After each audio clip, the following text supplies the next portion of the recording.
Cómo enfrentar los momentos difíciles, cómo enfrentar las grandes crisis, cómo pasar los momentos de tristeza, de preocupación, de ansiedad, de miedo. Eso es lo que le quiero preguntar hoy a Diego, porque se lo he preguntado muchas veces y me ha dado unas respuestas impresionantes que me han ayudado un montón y creo que te pueden ayudar un montón a ti que estás viendo este video.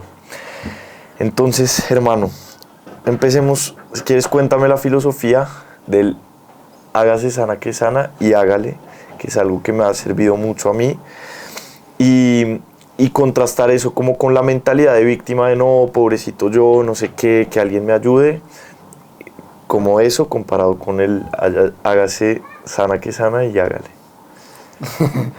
Ese sana que sana viene de mis hijos, pero en especial viene de uno de ellos que llora un poquito de más.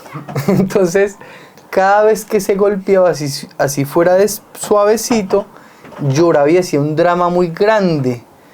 Entonces, yo a ellos los he ido habituando, les digo, hágase sana que sana y párese y siga jugando, porque si no se va a perder el juego. Si usted se queda ahí llorando no va a jugar, entonces párese rápido.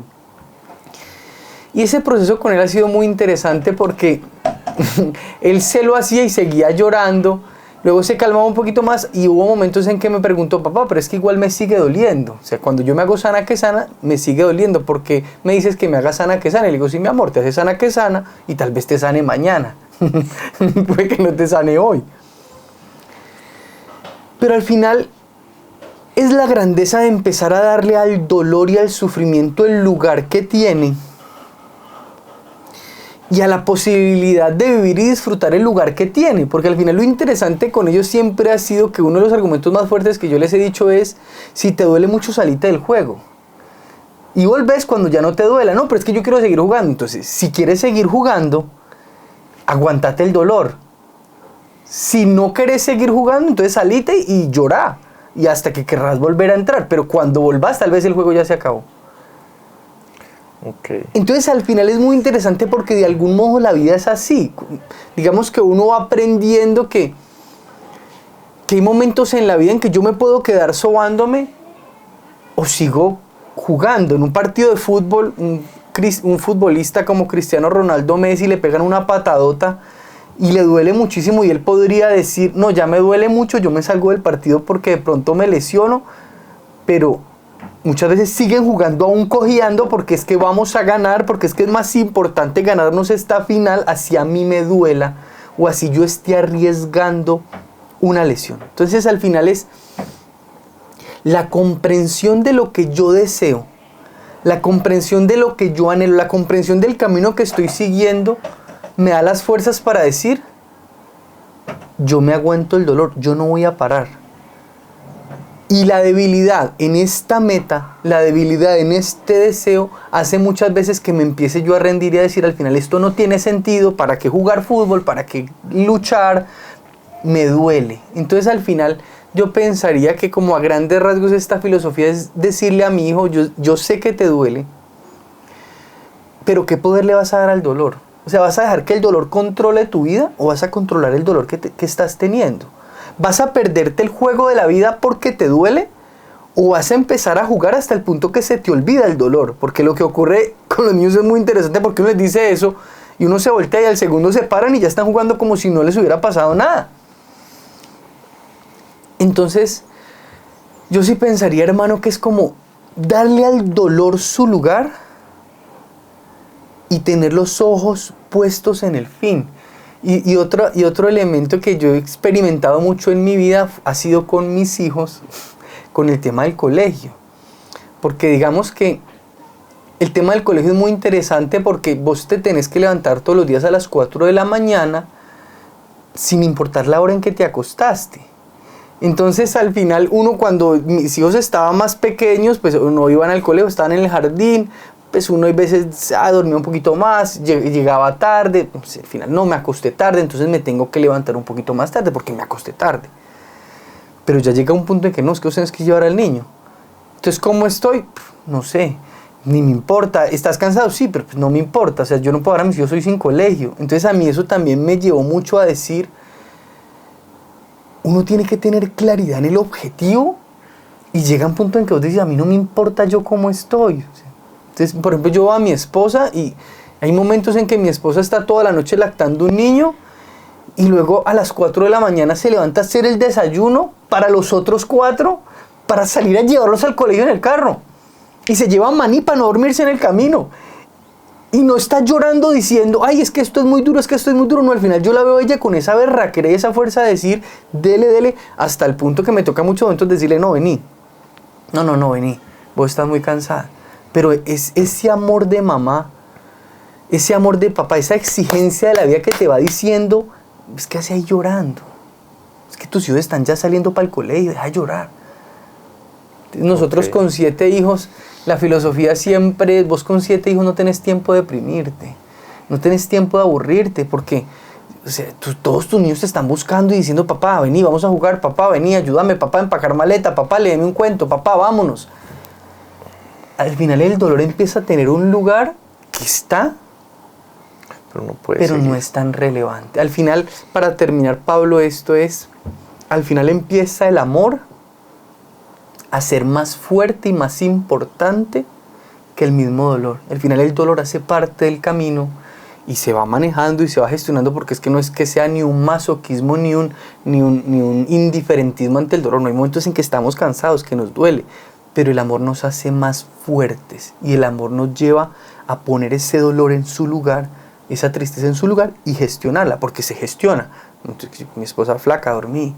Si yo veo que un hijo ya el golpe fue demasiado duro, pues ya no le digo sana que sana, sino que le reviso que no haya quebrado el pie. Si llega chorreando sangre, pues yo voy y le abro la boca y me digo si está abierto para salir para la clínica. O sea, es interesante como esa justa medida en darle al golpe, darle al dolor, darle a la tristeza la debida importancia. Ok, chévere eso, porque, o sea, eso te lo preguntaba porque yo he pensado que en los momentos en que uno le pasa algo que no espera y que no le gusta, yo qué sé, no sale bien un negocio, una crisis económica, una pelea con alguien, una traición, lo que sea, como que uno siempre tiene 2 caminos, y es el camino de o quedarse lamentando y decir, ¿cómo me pasa esto a mí? ¿Por qué fue así? Si no hubiera sido así, ahora todo va a ser un desastre. O decir, bueno, acaba de pasar esto, pero tengo que meterle berraquera, o sea, no hay otra opción. O sea, la otra opción es quedarme, y eso lo único que hace es empeorar todo y empeorarlo, y la única opción es coger lo que ya pasó. Ok, pasó esto, me duele todo, pero la única opción es seguir avanzando. Ahora, ¿qué pasa? Siento que muchas veces es difícil, o sea, sí, suena muy chévere y muy motivador, pero es más difícil hacerlo que decirlo. Entonces uno dice, no, sí, le salió mal un negocio, bueno, levántese y trabaje más duro, no sé qué. O sea, sí, claro, pero ahora no es fácil. ¿Cómo hace uno para llegar al punto en el que realmente, o sea, golpe, se levanta y sigue, golpe, se levanta y sigue, un golpe, pero con todas las fuerzas, y se levanta y sigue, y no quedarse, porque no es fácil, es difícil? ¿Cómo llega uno a desarrollar esa voluntad o esa motivación o lo que sea para poder seguir avanzando a pesar de eso, de las dificultades? El amor en lo que tenés adelante. Es el amor en lo que tenés adelante lo que te hace levantarte. Lo que hace levantarse a un futbolista después de una patada que casi le quiebra el pie es decir, es que yo voy a acabar este partido, es que vamos a ganar. Es que yo tengo claro mi objetivo, yo tengo clara mi meta. Entonces, esta película ahora que es tan interesante, que a mí me encanta y para mí yo todo el tiempo extraigo filosofía de ella y sabiduría, que es esta tragedia de los Andes, esta película de Viven o la del hielo, la sociedad de la nieve. Tenés 2 opciones, vivir o morir. ¿Qué querés? ¿Te querés morir? No comas, tírate al hielo hasta que te llegue la muerte y mueras congelado. O te vas a levantar y vas a forzarte. O sea, es la riqueza de la vida, vivir. Entonces es muy, esta película es demasiado impresionante, porque al final, por ejemplo, Roberto Canessa dice que él en momentos sintió que se iba a rendir, pero en un momento pensó en el dolor de las mamás de sus amigos que habían muerto. Y él dijo, yo voy a hacer hasta lo imposible por evitarle este dolor a mi mamá. Entonces, un objetivo. Yo amo a mi mamá. Y voy a hacer hasta lo imposible por evitarle este dolor a mi mamá. Amor. meta, fuerza. Amor es igual a fuerza. Amor es igual a fuerza en el vivir. Entonces ese tipo se levanta y dice, yo no me voy a dejar morir. ¿Qué nos toca hacer? Les tocó tomar decisiones extremas. Pero es que al final esa es la claridad en el propósito y en el objetivo que te hace no dejarte morir. No dejarte morir, porque es que al final son dos opciones. O sea, al final, sí, me duele, pero ¿qué vas a hacer? ¿Te vas a dejar morir? ¿Qué vas a hacer? ¿Vas a dejar que la depresión siga aumentando, hasta que te llegue a niveles en que hay personas que se quitan la vida? ¿Eso es a donde quieres llegar? ¿O vas a vivir? Porque es que la vida es un regalo. Una vida siempre es un regalo. Y ese sería otro tema interesantísimo, que es la vida, y ante todo la vida es la capacidad de conocer la verdad y el bien, y conocer que nuestro ser tiene una posibilidad infinita. La persona humana tiene una posibilidad infinita de ser, porque está llamada, es espiritual y es trascendente. Pues, ese sería otro tema. Pero aquí sería el tema de decir, ¿cuán fuerte es tu amor por lo que tienes adelante, que te levante para no quedarte en el piso? Y esto, digamos que también esto lo desarrolla Viktor Frankl en el libro El hombre en busca del sentido, cuando él habla de que pensar que su esposa estaba viva era su motor todos los días para no dejarse morir, porque él decía, yo cuando salga aquí me volveré a encontrar con ella. Hay una meta, hay un objetivo movilizado por el amor, y Viktor Frankl habla del amor también. Habla del amor, y digamos que ya en el punto más perfecto, esto es lo que nosotros, en esta filosofía tomista, hablamos del fin último, del bien más perfecto, del bien más total, de esta felicidad perfecta que existe y que yo estoy llamado a alcanzarla, y que estoy llamado a vivirla, que es también lo que nosotros llamamos una vida espiritual. La vida espiritual es la búsqueda del bien más perfecto por encima hasta de las mismas circunstancias temporales y materiales. Es una búsqueda trascendente y profunda. Y entonces así también el dolor va cogiendo su lugar, y el dolor físico va cogiendo su lugar. Ok, y ahí te pregunto, porque hubo algo que me diste, creo que ayer o hace 2 días, que me pareció fascinante, que yo te preguntaba como, si uno está en una situación muy difícil, como, o sea, salen mal los negocios, problemas en la familia, problemas con la pareja, problemas con todo, y yo te preguntaba, ¿uno puede ser feliz y encontrar paz en esa situación? Y tú me decías, sí, en cualquier situación uno puede ser feliz y encontrar paz, a pesar de las dificultades, las crisis, los problemas. O sea, que de alguna forma lo externo no va a influir directo, o sea, obviamente influye, pero uno puede llegar al punto de que lo externo no tenga tanta fuerza en la felicidad de uno, sino uno en cualquier circunstancia puede ser feliz. Y tú escribes mucho sobre esto, sobre que uno en medio de una crisis, en medio de una dificultad, en medio de un problema, puede estar tranquilo, puede estar en paz. ¿Cómo se logra eso? O sea, ¿cómo lograr en medio de una cosa que uno no se esperaba, que salió mal, que uno lo tiene muy triste, cómo hace uno para estar tranquilo en esa situación y estar feliz y estar en paz? Uno pierde la paz cuando empieza a entrar, podríamos decir que algo muy cercano a la falta de paz es la sensación de desesperación. Y la sensación de desesperación la podemos ligar un poquito a la emoción de la desesperación, la emoción del miedo.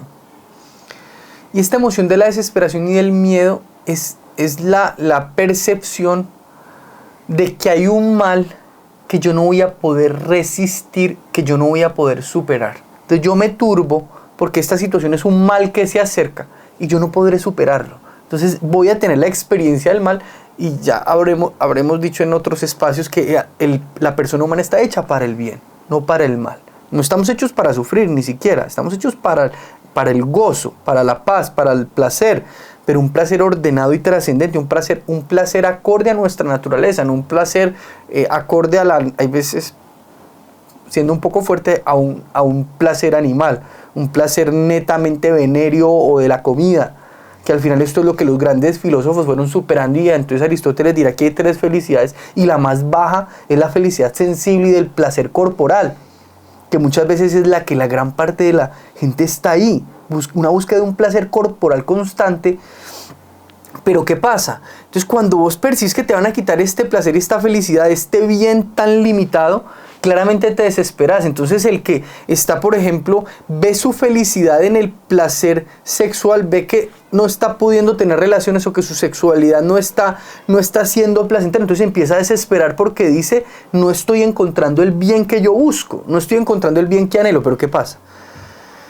Cuando vos empezás a poner todo en su lugar y empezás a buscar tu felicidad en un bien más trascendente que va superando este placer sensible, entonces cuando te quitan el placer sensible no te roba la felicidad, porque vos decís, es verdad que esto es bueno, es verdad que las relaciones sexuales son buenas, es verdad que comer rico es bueno, pero no es lo único, es una parte de mi vida.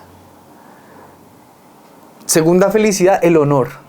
Yo voy a buscar por ser un hombre honorable, por hacer bien, por servir a la sociedad. Y entonces este hombre, a pesar de que está teniendo unas dificultades físicas, un dolor físico, unos momentos en sus placeres físicos no totalmente satisfactorios, se eleva y se ordena acá. ¿Y qué pasa? Y cuando una persona llega y dice, vení, pero lo más importante no es solo el honor y la riqueza, no es solo que las personas del exterior me admiren, sino que hay un placer más alto que es contemplar la verdad, que es la tercera felicidad de Aristóteles, la más perfecta para él, la felicidad filosófica. Entonces, si no me entienden, si me critican, si no soy la persona honorable que todo el mundo quiere ver, pero que yo sé que estoy haciendo lo que debo hacer y pongo mi felicidad en la contemplación del bien, entonces yo me levanto por encima de esta felicidad. Entonces, al final, la impasibilidad, que es la ausencia de sufrimiento, se empieza a alcanzar cuando yo empiezo a elevarme por encima de todas estas bienes parciales, podríamos decir, que dan unas felicidades parciales que tendrán el tamaño del bien, y me voy elevando a un bien y una felicidad más alta, más trascendente, una felicidad última. ¿Y qué pasa en esto? Al final, ¿cuál es el punto en que se alcanza esta impasibilidad? Cuando yo pongo mi felicidad en Dios, en lo más perfecto, en lo que ya no depende de circunstancias temporales. Cuando yo empiezo a comprender que mi vida está dirigida a Dios y que todo en mi vida yo lo puedo ordenar a este bien superior y que todo tiene sentido ordenado a este fin, y aún el sufrimiento, las humillaciones, las incomprensiones, las crisis económicas, las propias luchas, yo las voy ordenando para buscarlo a Él, yo empiezo a ser feliz. ¿Por qué? Porque veo esperanza en mi bien más perfecto y más alto, que es Dios, que es la felicidad, que es la eternidad. Digamos que y esto lo dice Aristóteles. Aristóteles dice que cuando el hombre empieza a descubrir esta felicidad contemplativa, empieza a ser cada vez más desprendido de todas las otras realidades, empieza como a independizarse, y esto lo lograron grandes sabios. Estaba leyendo en estos días a Gaudí, que murió, que no lo reconocieron porque estaba vestido de harapiento, que estaba muy mal vestido, el gran arquitecto español, porque estos tipos van llegando a unas felicidades que, por ejemplo, a Gaudí ya no le importaba nada ni cómo se vestía, porque al final este tipo ya estaba en búsqueda de algo mucho más alto, de algo mucho más trascendente. Al final te vas desprendiendo de lo momentáneo, de lo temporal, de lo material, y vas logrando lo espiritual. Y digamos que aquí, para terminar esto, digamos que en filosofía lo material está en movimiento, es un principio de imperfección y es inestable. Y lo espiritual es lo perfecto, es lo estable, es lo eterno, que es ya lo que hablará Aristóteles y Platón del sol, de Dios, de las ideas que manifiestan la realidad completa. Ok, buenísimo. Algo que ahí me viene a la mente con eso que decías, como la felicidad no en lo que está pasando, sino en tal vez cómo uno actúa, hacia dónde dirige la mirada y demás. Hay una idea que a mí me gusta mucho del estoicismo, que a pesar de que no tiene como un propósito, la idea es como que uno puede estar feliz a pesar de las circunstancias mientras uno actúe bien. Y eso siento que es algo que a mí me ha ayudado, digamos, cuando estoy, no sé, pasando por un momento difícil, si yo estoy pasando por un momento difícil y me pongo a empeorar todas las demás áreas de mi vida, pues es un desastre. Pero si hay un área de mi vida afectada y yo trato de actuar bien, a pesar de que esté cansado, triste, lo que sea, de actuar bien, hablar bien con los demás, tratar bien a los demás, esforzarme, trabajar duro y demás, es como salir de esa crisis y sentir ese honor del que ahora... Una felicidad honorable. Exacto. Entonces, Entonces eso me parece como un alivio muy grande en medio de las crisis, como a pesar de las circunstancias tratar de actuar bien y dar lo mejor de mí, lo que tú dices, hacerse sana que sana y luchar. Y ya otra cosa que te quería preguntar, última pregunta. Pero yo ahí te diría algo, en esta felicidad. ¿Cuál es el gran problema de esta felicidad basada en el honor, en el actuar bien, en el hacer lo que para mí es lo verdadero? Que permanece siendo una felicidad subjetiva. O sea, permanece ligada a la temporalidad, por ejemplo, en este caso de mi criterio. Entonces, ¿yo cómo voy a ser feliz? Actuando de esta manera, actuando de esta manera, actuando de esta manera. Pero ¿qué pasa? Que permanece siendo un principio de imperfección porque se liga a mi criterio, a lo que yo creo que es lo bueno, a lo que yo creo que es lo mejor. Pero ¿qué pasa? Como el que está sufriendo soy yo y busco ordenarme a través de mi criterio, puedo entrar en confusión. Entra la confusión, por eso muchas veces buscamos a alguien más que nos aconseje, porque decimos, mira, es que yo estoy viviendo esto, pero yo creo que esto es lo verdadero, pero no sé si es bueno o no. Que estoy haciendo esto, pero no sé si es lo que yo debo hacer. Entonces, por esto, uno se va desligando de lo subjetivo, lo temporal, lo particular, y uno va buscando lo más objetivo, lo más universal, lo más perfecto. Entonces, ¿qué pasa? Que cuando yo ya busco, en este caso especial, a Dios, ayúdame a hacer lo que tú quieres que yo haga. Empiezo a entender la dinámica de la oración, de la vida espiritual. Yo empiezo a cimentar salir de esta situación sensible, difícil, que me siento triste, mal y quiero actuar bien, pero no me salgo a mi criterio de cómo actuar bien o cómo voy a salir, sino que atravieso esa felicidad, también podríamos decir la segunda felicidad de Aristóteles, y empiezo a llegar a una felicidad contemplativa, a una felicidad mucho más alta, que empieza a buscar el orden, podríamos decir, el orden perfecto. Porque al final toda tristeza, todo desorden emocional, todos estos movimientos son desequilibrios, son desbalances, son desórdenes que de algún modo están al final. Por eso la vida terrena tiene estos desbalances. Pero cuando yo logro entrar a la dinámica de Dios, del sumo bien, de la perfección, entro a la dinámica del orden. Entonces esta dinámica del orden divino, que nosotros los cristianos lo llamamos la voluntad divina, entonces esta voluntad de Dios, cuando empieza a regir en mí, me da una paz mucho más perfecta. ¿Por qué?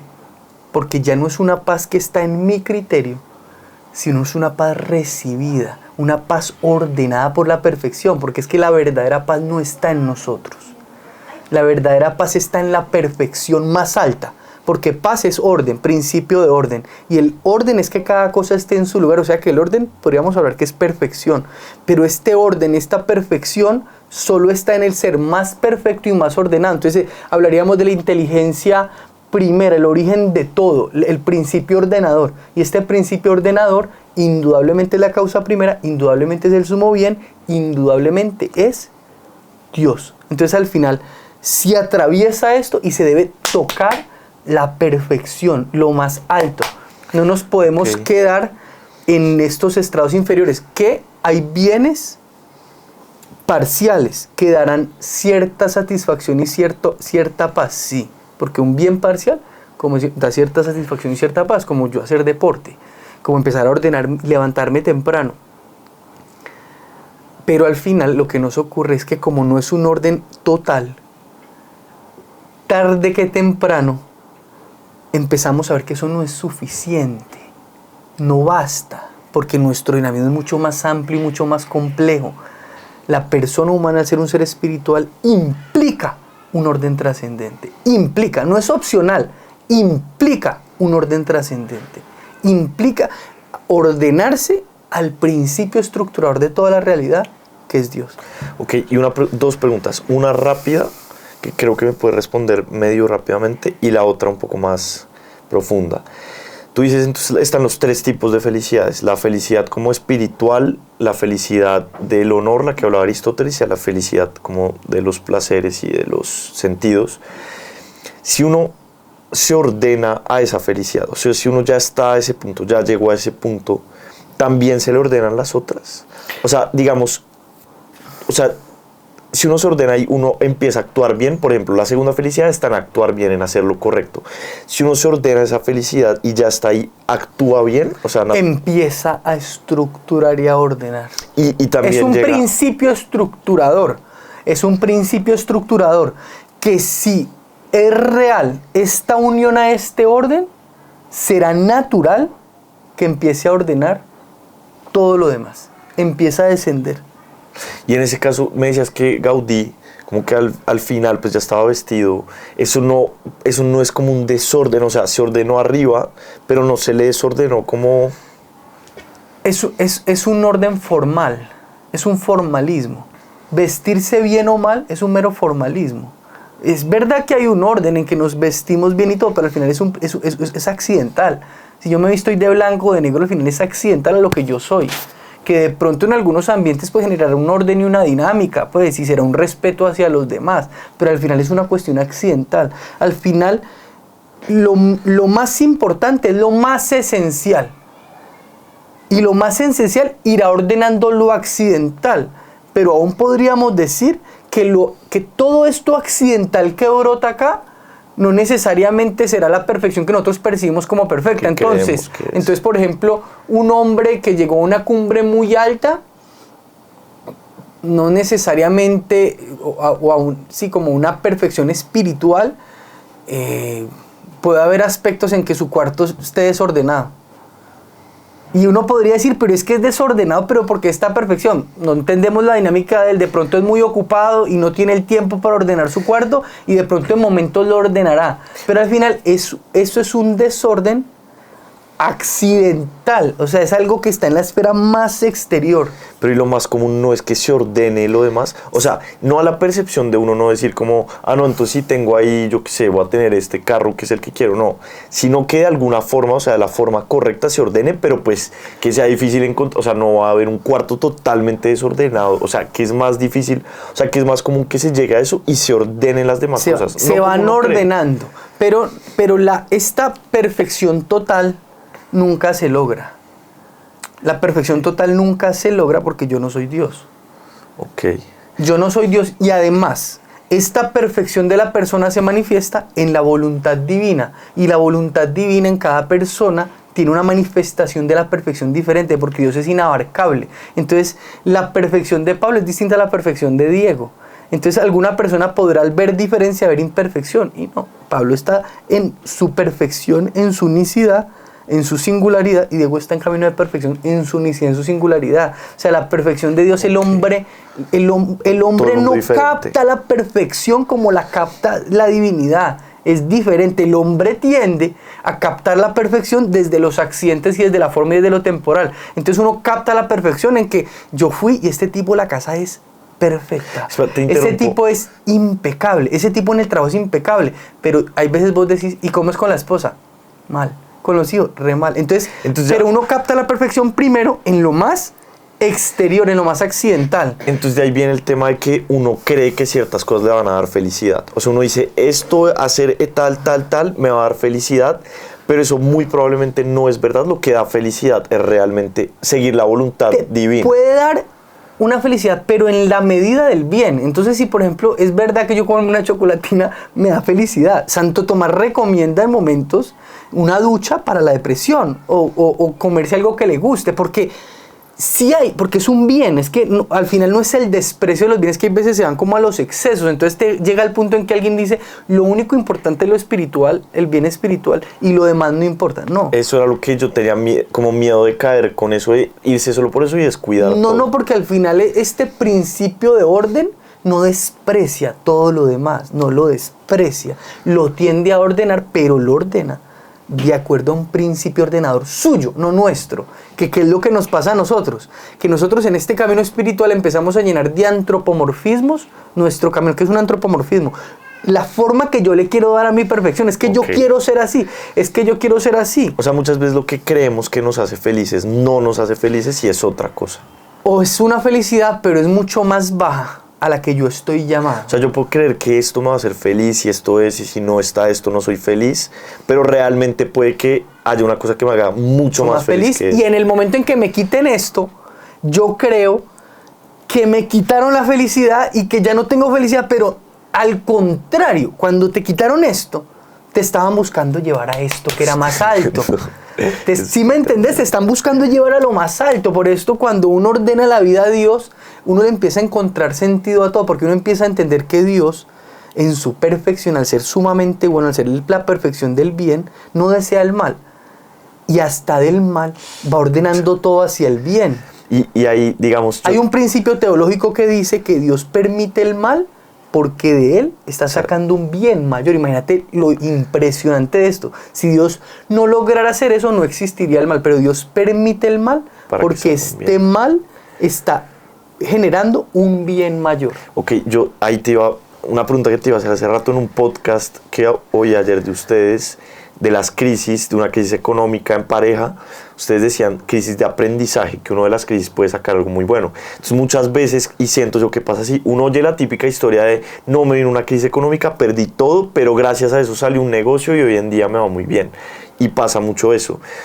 Y, o sea, eso puede ser ese tipo de crisis, como que uno quiere esto y uno cree que lo que quiere y que lo va a hacer feliz es esto, pero va a pasar algo que uno cree que lo hace totalmente infeliz, pero realmente lo lleva a ser feliz, y esa puede ser una crisis. Entonces, y eso es algo que yo he buscado en medio de las crisis, pues, o sea, como momentos difíciles, darle sentido, decir, ok, estoy de esta forma, que pereza esto, pero puede ser que esto sea algo, esto me va a formar así, esto me va a dar fortaleza, esto va a formar mi carácter, esto me va a ayudar a tal, esto me va a ayudar a tal, y termina uno dándole un sentido a la crisis que puede ser gracias a que uno necesita esa crisis. Y yo ahí te diría que más que, porque aquí empiezas a meterle antropomorfismos, entonces esto me va a hacer más fuerte, entonces vos empezás a meterle la perfección de acuerdo a tu forma, pero la perfección de la evidencia de esta crisis es, esto me está ordenando al bien superior. O sea, ya vos no te quedas ni siquiera en las particularidades de la perfección, sino que vos te vas a lo más alto y decís, si Dios lo permite y yo lo vivo como Él quiere que lo viva, dos voluntades, por esto muchas veces Dios permite algo que va a ser bueno, pero si yo no lo vivo bien me causa un mal. Pero no es porque lo que Dios permite es malo, sino porque yo con mi voluntad no lo viví como debía vivirlo. Hay dos voluntades. Cuando se unen, perfección. Cuando se dividen, entonces yo me separo del bien y la imperfección del bien es el mal, y entonces tomo un camino de mal. Desviar, o sea, eso es como fallar el... Me separo, me desligo del camino del bien. Hay un camino del bien que es el camino hacia el sumo bien. Y una pregunta, porque en inglés, si no estoy mal, bueno, pecado, o en griego, pecado es miss the mark, o sea, fallar el...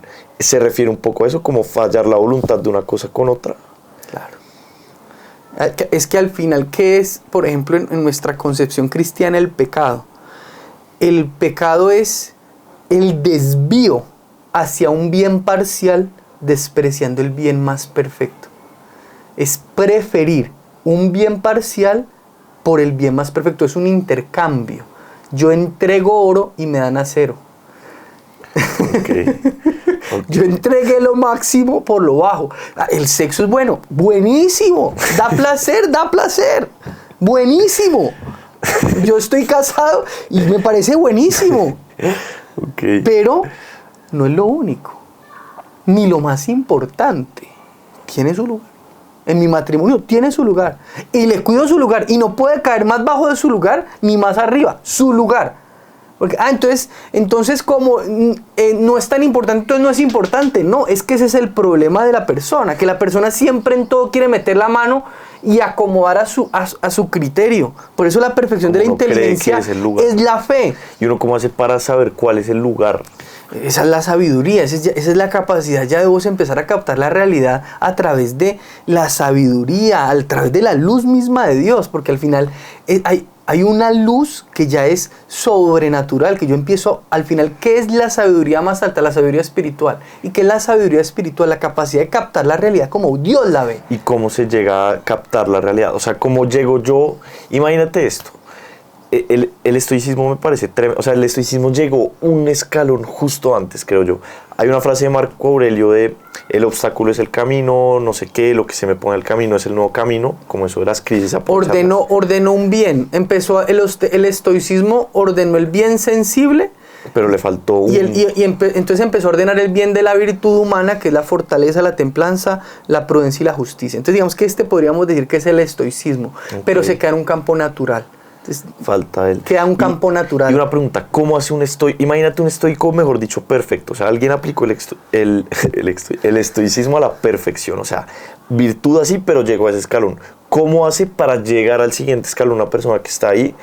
¿Y cómo hace para saber cómo ordenar las cosas? Porque es muy difícil saber cómo ordenar, o sea, qué puesto tiene esto, la comida, dónde va, qué tanto, no, yo qué sé, trago, o sea, las cosas de qué tanto trabajo, qué tanto no sé qué, en cómo ordenar eso y uno cómo hace para... porque son demasiadas el estoico cosas. En algún momento entra en crisis, porque al final termina siendo un antropomorfismo, porque es una búsqueda del orden en sí mismo. Entonces se enfrentará a momentos en la vida en que no comprenda lo que está pasando. Okay. Porque la inteligencia, la perfección de la inteligencia no está en él. Es que ese es para mí el gran argumento. El gran argumento, ¿cuál es? Que hay una inteligencia perfecta que entiende todo. Y yo entenderé todo en la medida en que me una a esta inteligencia. ¿Quién es esa inteligencia? El sumo bien, el sol de Platón, Dios. ¿Y cómo hace el estoico en esa crisis, para empezar allá? Que en esa crisis no sea soberbio, que en esa crisis empiece a decir, yo no soy suficiente, aquí hay algo más. Que eso es un Aristóteles. Eso es Aristóteles y eso es Platón. Aristóteles y Platón empezaron a decir, Platón llegó a decir, vení, esto que nosotros vemos, hay algo más. Hay algo superior. Entonces él habla de la caverna y del sol. Entonces este sol es el que ilumina. Entonces me hago entender, hay algo que nos explica nuestra realidad. ¿Y cómo empieza, digamos, un estoico bueno? Humildad, cae en cuenta de eso. ¿Qué empieza a hacer para que llegue esa sabiduría y saber cómo ordenar las cosas que no sabía cómo ordenar? Aceptar una inteligencia superior, aceptar a Dios. Empezar a mirar al cielo y decir, yo sé que existes, necesito que me ayudes. Que fue en la Divina Comedia, dice Dante, frase, me encontré en un bosque oscuro, algo así. Esa es la vida, en eso termina el hombre que busca la perfección en sí mismo. Que si es prudente y sabio, ¿qué pasa? Llegar a la perfección. Porque quien es sincero en su camino y verdadero, sigue avanzando. Pero ¿cuál es el gran peligro? Que se enamore tanto de sí mismo, que se enamore tanto de sus ideas, que no sea capaz de aceptar que hasta ahí ha hecho, pero que es poco para lo que le falta. Que al final ha sido muy poco lo que ha hecho. O sea, esto es fuerte para una persona que diga, pero es que me he esforzado mucho por ser así, entonces yo le diría, sí, pero de la humanidad a la divinidad hay una distancia infinita. La perfección humana es humana, es de criaturas. La perfección divina es espiritual, es eterna, es mucho más superior. Y aquí es donde llegan personajes como la Madre Teresa de Calcuta. Revienta la cabeza del mundo. La mujer más fotografiada de la historia revienta la cabeza del mundo. Una mujer de esa estatura, de esa apariencia física, revienta toda la India, revienta el mundo. Las historias de la Madre Teresa son impresionantes. Porque esta mujercita, bajita, jorobadita, logró algo que rebasa la mente humana. Un mismo Juan Pablo II rebasa la mente humana, la capacidad. Rebasa la mente humana la altura en sabiduría, en amor, en fuerza. Esa es lo que ya llega a una expresión en decir, la Madre Teresa de Calcuta tiene un moribundo en los brazos y este moribundo le dice, yo nunca he creído en Dios, pero si me lo imaginara, me lo imaginaría igualito a usted. Ya, o sea, ¿qué es esto que estoy viendo? Que es en el cristianismo la vida de la gracia. Ok. Bueno, espectacular. Yo creo que ese es un buen punto para terminar. Sí. ¿Qué frase piensas ahí para cerrar? Una frase de alguien que te guste, como para concluir yo pienso que leí una frase en estos días que con esto yo terminaría esto. Quien no se acepta perdido nunca se encuentra. No me acuerdo de quién era. No sé si era Marcel. Sí, creo que es. No. Pero sí era alguien. O sea, no era. Pero la leí hace poco. En el programa que hicimos, en una clase del programa lo cité. Quien no se descubre perdido nunca se encuentra. Dante, si no te descubres perdido, no has empezado el camino de la sabiduría. Quien está seguro en sí mismo no ha entendido aún el otro nivel. Está en un nivel muy natural. Ok, buenísimo. Eso sería. Esperamos hacer más capítulos de estos. Si quieres, ¿cuál fue el programa del que hablabas ahorita? Un resumen ahí para la gente que le interesa. Nosotros estamos haciendo en Docel un programa que se llama Amor Extraordinario, y en el como tenemos un proceso en el que ayudamos a las personas como un proceso de comprensión de todo esto que hablamos.